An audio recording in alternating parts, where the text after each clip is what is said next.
Welcome to learning how to use 3D Builder with Gavin. In order to insert an object, you must go to Insert. For this, I'm going to be using a cube. To move the cube back and forth, use the side blue arrow. To move it front and rear, use the side blue arrow. And up and down, use the top blue arrow. When you click the arrows, they will turn green. To rotate the object, go to the refresh button at the bottom and use the top to spin it.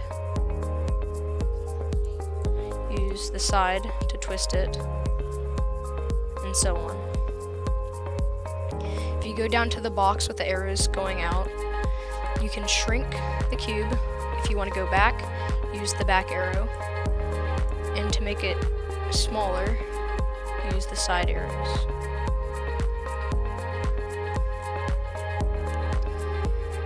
If you want to emboss the object, go to Edit, click the little star in the corner that says Emboss, and you will get this lettering. If you go up to text, you can type in any lettering that you need to, and then hit Enter. Hit Emboss to get the lettering on the object that you chose. To cut the cube in half, you can go to Split. You can keep top or bottom, it doesn't matter, or you can keep both. If you keep both in Split, then you get the top separated from the bottom.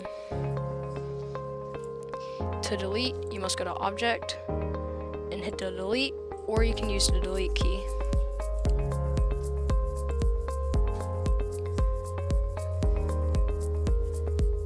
To hollow the object, if you go to Edit and click Hollow, then you can hollow the object. For this, I will be going to 1 millimeter. To hollow, click Hollow. Even though you can't see it, it's hollow. So if you want to go to Object or Insert and go to Cube, you can put another cube and move it over and lift it up, so that it's just on the top of the other cube. And then go to Edit, hit Subtract. Make sure that the cube that you're using to subtract with is bigger than the object that you're subtracting from. If not, then you will get rough edges. Thank you for watching.